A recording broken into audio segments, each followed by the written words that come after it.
Chegamos na lição de número 6 deste primeiro trimestre da CPAD em 2025, texto escrito e comentado pelo pastor Tiago Panzariello, onde nós estamos estudando sobre uma viagem pelo Antigo Testamento. A lição 6, que vai cair no dia 9 de fevereiro, trabalha então sobre o tempo dos juízes. E é claro que você pode iniciar essa aula de uma forma extraordinária, lendo as passagens bíblicas. A primeira delas se localiza em Juízes capítulo 2, versículo 20. A leitura bíblica em classe desta lição está em Juízes capítulo 2, versículos 11 ao 20. Você pode estar lendo esse texto, deixando Deus te usar de uma forma extraordinária na escola bíblica dominical da sua igreja. Eu sou o pastor Janderson Nascimento, estou primeiro vice-presidente da Assembleia de Deus aqui em Vitória da Conquista, uma igreja pastoreada pelo pastor Davi Oliveira Boa Sorte. Você que está chegando por aqui, para não perder nenhum dos nossos materiais, nenhuma das nossas pré-aulas, se inscreve no canal. Você vai encontrar as lições de adultos, jovens, juvenis, discipulado, adolescentes. Você pode deixar teu comentário aqui. Eu estou postando aula tanto aqui pelo YouTube, pelo Spotify, pelo TikTok. Você pode me acompanhar no Instagram também. É só você colocar @Janderson Nascimento ou Janderson Nascimento EBD. Que Deus te abençoe em nome do Senhor Jesus e que você tenha uma ótima aula para a glória de Deus. Nós estamos estudando nesse trimestre, especialmente agora na classe dos juvenis, sobre o Antigo Testamento. Precisamos levar em consideração que o Antigo Testamento na nossa Bíblia cristã, ele é composto por 39 livros. Pega isso aqui. Ele também está dividido em 5 blocos.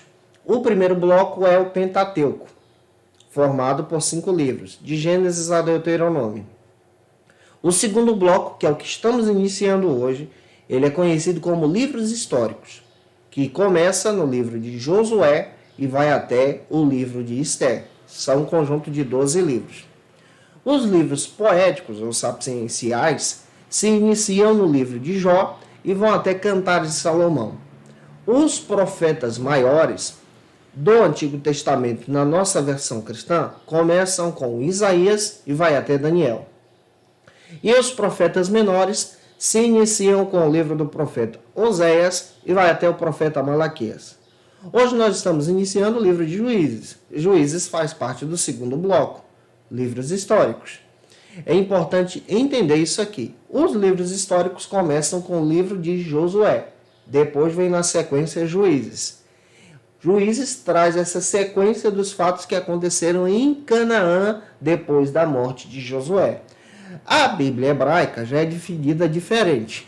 Pega isso aqui também porque é importante. Lá nós temos apenas 24 livros. Porém, é a mesma quantidade de versículos que nós temos aqui na nossa Bíblia cristã. Na Bíblia cristã tem 39, lá tem 24. O que acontece lá? Lá acontece um fenômeno bem simples. Alguns livros que nós dividimos aqui, lá não é dividido, mas é um corpo só. Exemplo, 1 Reis e 2 Reis na nossa Bíblia é dividido. Lá se torna um livro só, conhecido como Livro dos Reis. Lá nós temos o livro das Crônicas dos Reis de Israel. Aqui na nossa Bíblia é o mesmo livro, só que é dividido em 1 Crônicas e 2 Crônicas. Lá nós temos, por exemplo, o texto de Samuel. Nós dividimos aqui em 1 Samuel e 2 Samuel, para facilitar o entendimento. Então o que acontece? Os nossos livros eles se dividem e aí acaba crescendo o corpo de quantidade de livros. Outro exemplo claro aqui. Na nossa Bíblia cristã, nós dividimos até os profetas menores, por isso que nós temos 12 profetas menores. Lá na hebraica, não faz essa divisão dos livros dos profetas menores. Os profetas menores são unidos em um livro só e viram um texto só, conhecido como o livro dos 12 profetas. É importante você entender essas questões aqui hermenêuticas para compreender a necessidade dos textos do Antigo Testamento. A Bíblia hebraica também é dividida diferente. Na nossa nós temos 5 blocos que eu citei para você. A hebraica é dividida em 3 blocos. Dividida em lei, profetas. Esses profetas aqui entram profetas anteriores e posteriores ao cativeiro babilônico e escritos. E hoje nós estamos iniciando aqui, trabalhando com você, o texto de Juízes. Você sabia que o livro de Juízes é conhecido na Bíblia hebraica não como livro histórico, mas é conhecido como profeta anterior, tanto ele como Josué? Por que são profetas? Porque eles são profetas de Deus, porta-vozes do Senhor, inspirados pelo Espírito Santo para apontar ao povo de Deus o caminho. Esse é o papel do profeta. Então, na Bíblia hebraica, tanto o livro de Josué como o livro de Juízes é visto lá como profeta anterior ao cativeiro babilônico. Já na nossa, já é visto como livro histórico, que narra a história de Israel. Eu espero estar te ajudando até aqui. E que Deus, então, envolva você. Quando nós estamos estudando esse texto, eu espero que o Espírito Santo também trabalhe no teu coração. Se eu estou te ajudando até aqui, comenta aí. O primeiro ponto da aula de hoje trata sobre o seguinte assunto: o tempo dos juízes. É importante você levar em consideração que nós estamos estudando o livro de Juízes. Ele vem depois de Josué, faz parte do contexto dos livros históricos de Israel. E aí vem a pergunta: quem foi o autor dos Juízes? Quem foi que escreveu esse texto? Quem foi que trouxe essa contribuição? Muitas pessoas sugerem alguns autores. Por exemplo, tem gente que sugere que esse texto pode ter o autor como Josué, pode ter escrevido parte desse texto. Alguns descartam isso porque Josué já tinha morrido. Outros já entram em consideração, por exemplo, que o autor desse texto foi o próprio profeta Samuel, narrando a história dos juízes até chegar na história de Davi. Essa consideração aqui é muito importante. Outros já sugerem que esse texto foi escrito pelo profeta Natã. Outros já sugerem que foi escrito pelo profeta Gade. Outros já trazem a ideia: olha, esse texto foi escrito por Jeremias. E já tem gente que considera que foi Esdras. Qual é a melhor consideração que nós podemos levar aqui diante da escrita do texto dos Juízes? O melhor autor aqui a ser considerado é o profeta Samuel, que se encaixa no contexto histórico.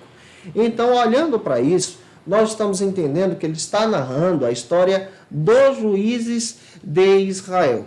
E eu espero que você em Cristo seja um instrumento na presença de Deus. O primeiro subtópico trata sobre o seguinte assunto: a ausência de um líder. O texto dos Juízes é conferido a 14 pessoas que exercem o ministério de guiar o povo pós-morte de Josué. Quando Josué morre, não há um líder semelhante a ele no exemplo de Moisés quando preparou ele para guiar o povo. Não há um líder específico em Canaã. As tribos agora estão espalhadas no território. E a Bíblia narra para a gente que há a necessidade de ter um líder aqui. E não tem um líder específico. Mas a partir desse momento, 14 líderes são levantados em períodos diferentes da história. Esses 14 líderes são levantados em um período histórico de 350 anos. Aqui está a narrativa de Juízes, um período histórico de 350 anos.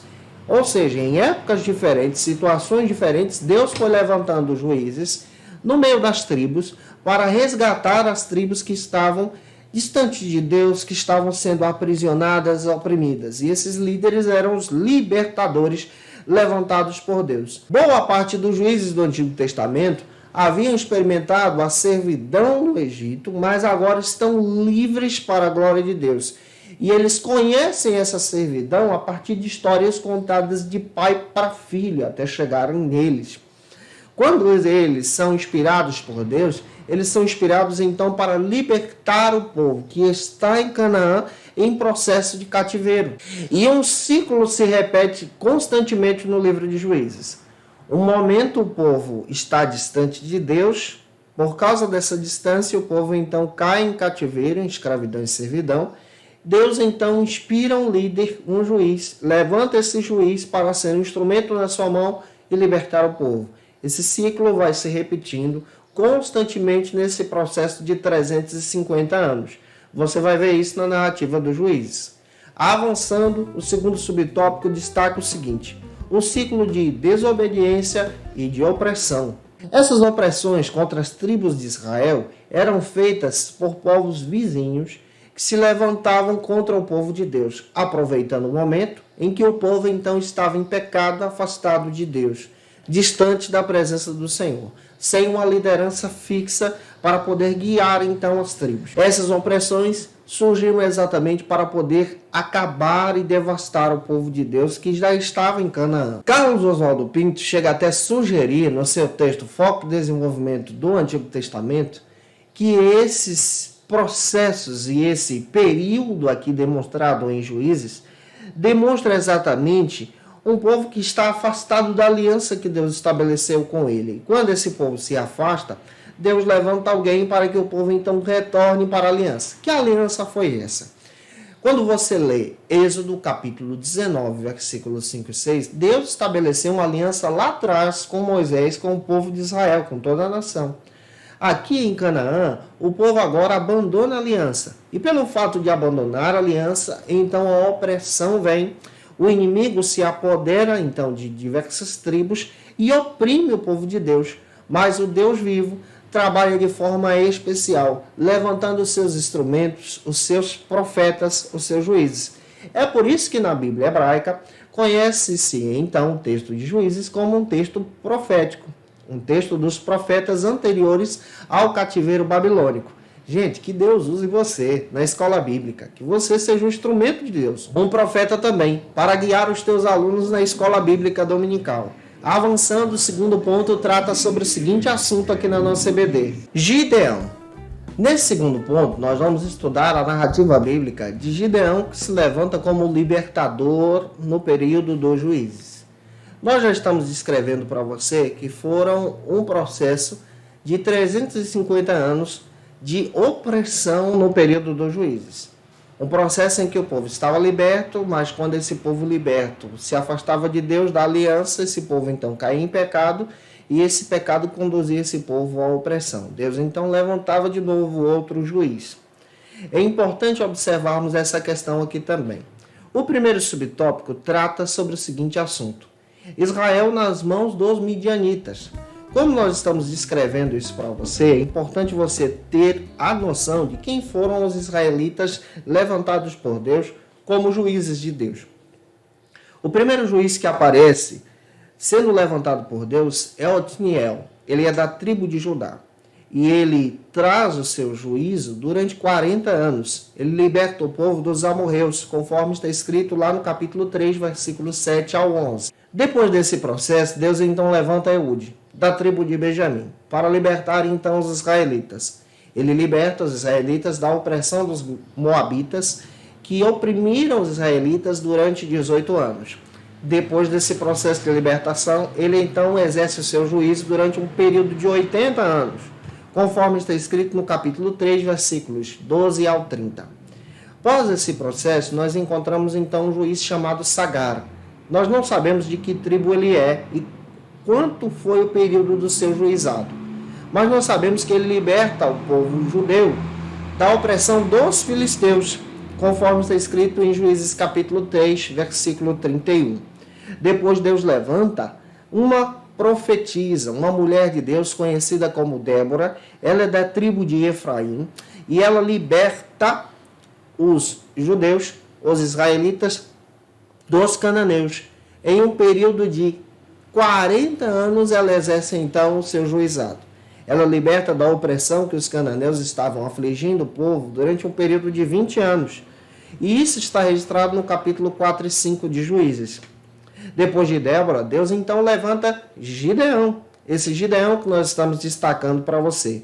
Ele é da tribo de Manassés. Ele liberta o povo de Deus da opressão dos midianitas que estavam oprimindo durante um período de 7 anos. Isso está no capítulo 6 e 8 do livro de Juízes. Após a libertação, Gideão então governa em um período de juizado de 40 anos de libertação. Após Gideão, Deus então levanta um libertador conhecido como Tola. Ele é da tribo de Isacar e ele liberta o povo. E libertando o povo, não há narrativa de quem oprimia, ele liberta esse povo e governa durante um período de 23 anos, conforme está escrito lá no capítulo 10, versículo 1 e 2. Depois de Tola, é levantado então um juiz conhecido como Jair. Ele é da tribo de Manassés. Ele liberta o povo durante uma opressão e reina durante um período de 22 anos. Lá em Juízes capítulo 10, versículos 3 ao 5 registra isso para a gente. Após esse processo, levanta-se então um juiz conhecido como Jefté, da tribo de Manassés, que liberta o povo da opressão dos amonitas, que oprimia o povo durante 18 anos. Após essa opressão e essa libertação, Jefté então governa durante um período de 6 anos, conforme está escrito lá no capítulo 10, versículo 6, até o capítulo 12, versículo 7. Após Jefté, levanta-se então Ibzan, da tribo de Judá, que liberta o povo que estava oprimido durante um período de 7 anos. Ele governa, lá no capítulo 12, versículo 8 ao 10. Após Ibzan, surge então um juiz conhecido como Elon, da tribo de Zebulon, e liberta o povo de uma opressão, guiando o povo por um processo de 10 anos. Capítulo então 12, versículos 11 e 12 de Juízes registra isso.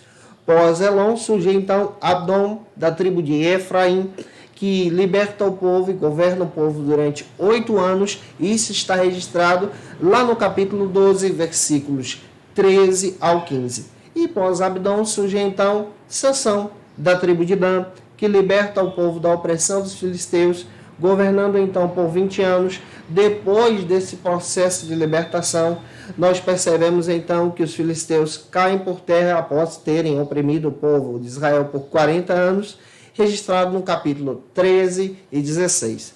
Alguns teólogos biblicistas ainda citam o próprio profeta Samuel como um desses últimos juízes aqui nesse registro bíblico. Quando nós estamos estudando a respeito dos israelitas que estão sendo oprimidos, nós percebemos que Deus então levanta Gideão para libertar os israelitas, o povo judeu, o povo do Senhor, da opressão dos midianitas, que estavam oprimindo já durante um período de 7 anos. E a narrativa bíblica que conta isso para a gente está lá no capítulo 6 e 8 do livro de Juízes. É muito importante você observar isso. Gideão estava malhando trigo, onde as pessoas utilizavam para o processo de poder esmagar as uvas para poder fazer o vinho. Ele estava malhando o trigo de forma escondida, para não ser roubado e oprimido. E é nesse momento que Deus levanta esse homem para ser um juiz. O segundo subtópico trata sobre o seguinte assunto: Deus chama Gideão e o capacita. Quando Deus chama alguém, ele chama para uma obra especial e capacita essa pessoa para a sua obra, assim também como está chamando você para uma obra especial também. A história de Gideão demonstra para a gente que ele se sentiu inseguro, porque o seu clã era um dos menores de Israel. Gideão fazia parte da tribo de Manassés, uma tribo pequena. Mas isso não significa que Deus desprezou aquele homem. Muito pelo contrário, Deus confiou a ele uma chamada poderosa. Isso é um sinal poderoso. Um homem que tinha coragem de poder se esconder da opressão dos midianitas. E Deus escolhe esse homem de uma forma especial para poder ser o libertador do povo de Deus, do seu povo. Isso também me traz a reflexão que Deus também escolhe você, te capacita para a obra. Assim também como chamou Gideão para uma grande obra e ser um juiz de Deus, revelando então todo o poder de Deus. Quando nós olhamos para a Bíblia, quando Gideão então convocou a grande multidão para poder servir diante de Deus contra aquela opressão, 32 mil pessoas compareceram. É claro que Deus então começa a selecionar aqueles que eram chamados para essa obra específica, ao ponto de ficarem apenas 300 homens. E esses 300 homens selecionados por Deus foram selecionados por Deus para uma grande obra e libertar então o povo de Deus da opressão dos midianitas. Eu espero estar te ajudando até aqui. O terceiro ponto da nossa aula de hoje trata sobre o seguinte assunto: Sansão. A narrativa bíblica de Sansão é contada exatamente na última parte do livro de Juízes.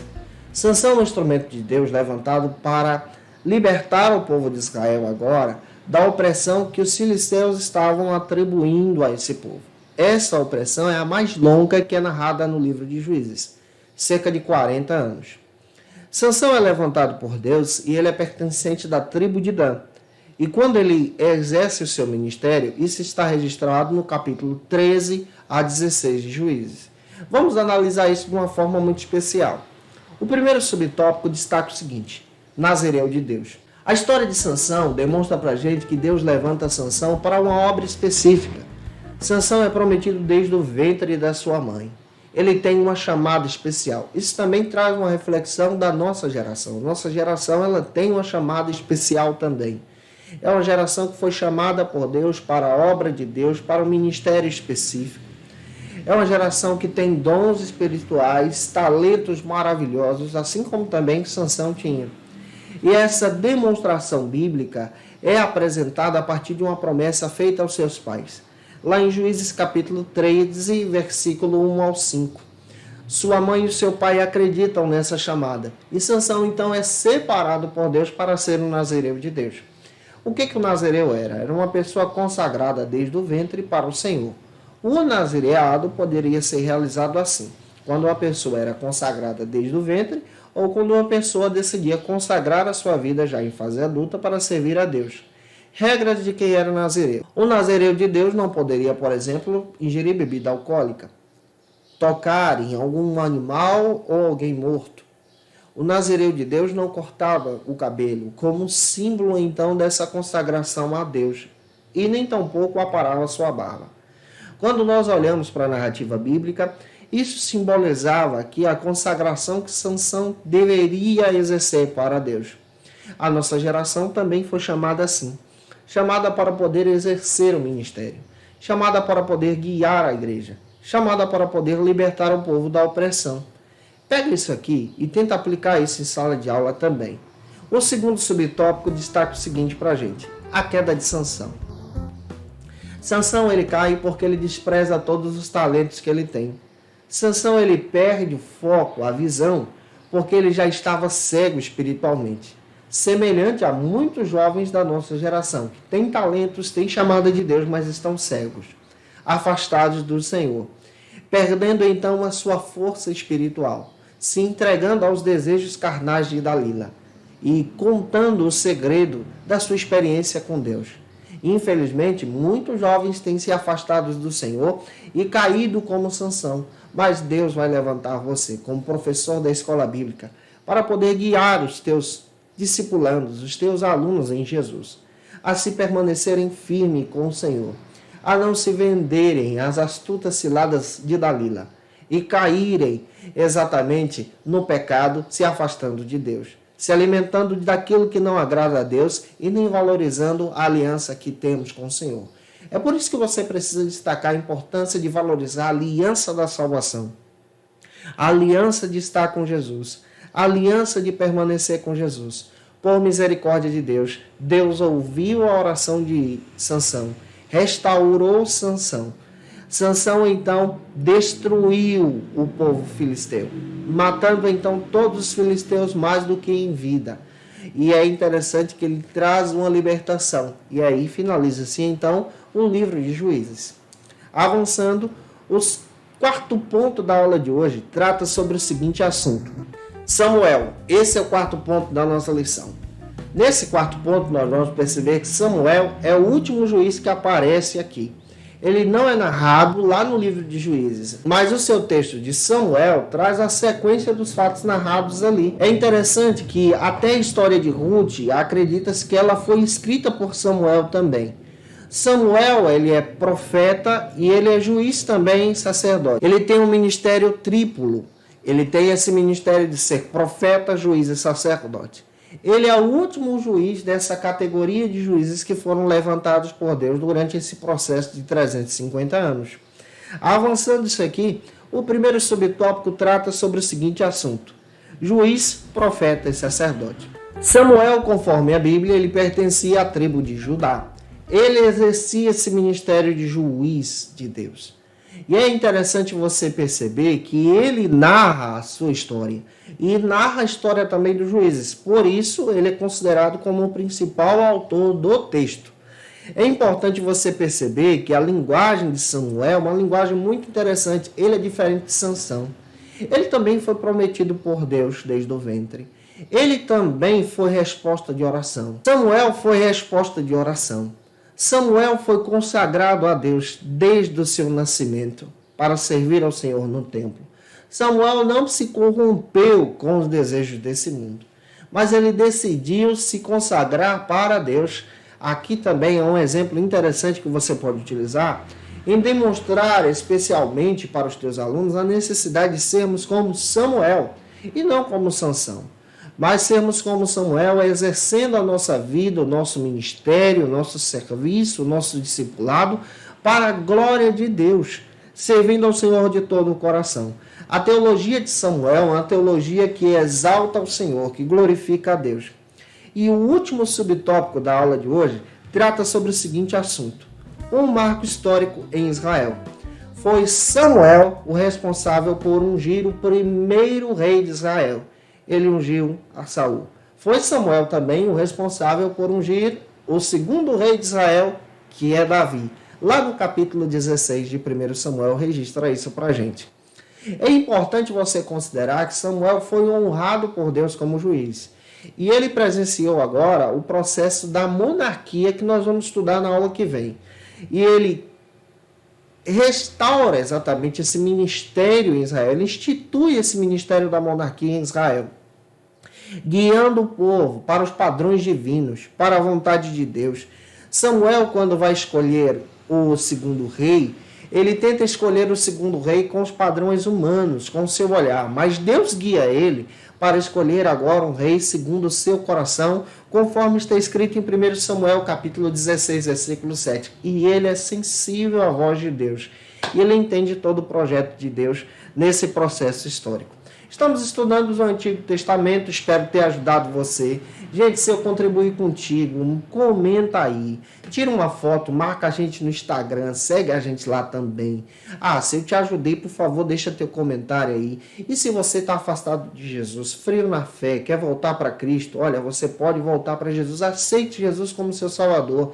Utilize o teu celular com leitor de QR Code, escaneie esse leitor de QR Code que está aí, preencha o cadastro, a nossa equipe de discipulado vai entrar em contato com você, vamos orar por você também.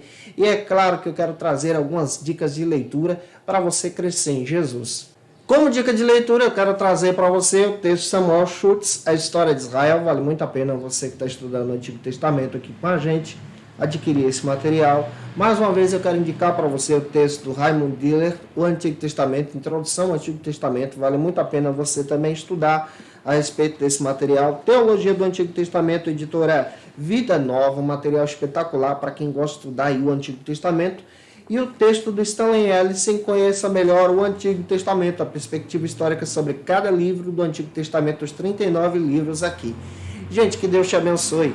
Eu te aguardo por aqui na próxima aula, que será a lição de número 7, onde nós vamos trabalhar sobre o seguinte assunto: a monarquia em Israel. Um beijo no teu coração e até a próxima aula, se Deus quiser.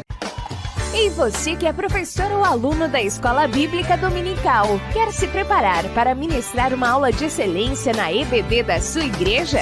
Inscreva-se no canal do YouTube do pastor Janderson Nascimento, onde você vai encontrar aulas, subsídios e recursos das lições bíblicas da Escola Dominical.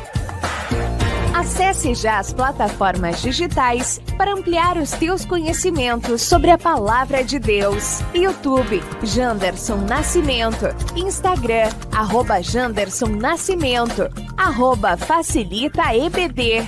facilitaebd.com.br. Quer se preparar ministerialmente? Faça Teologia na FATECBA. Básico e bacharelado em Teologia. Cursos reconhecidos pela CEADEB e CGADB. Aulas presenciais com professores qualificados. Todas as segundas-feiras às 19 horas. Venha nos conhecer. Nosso endereço é na Assembleia de Deus. ADVIC, Avenida Serrinha, Bairro Brasil, Vitória da Conquista. Matrículas abertas. WhatsApp 77 98841 5838.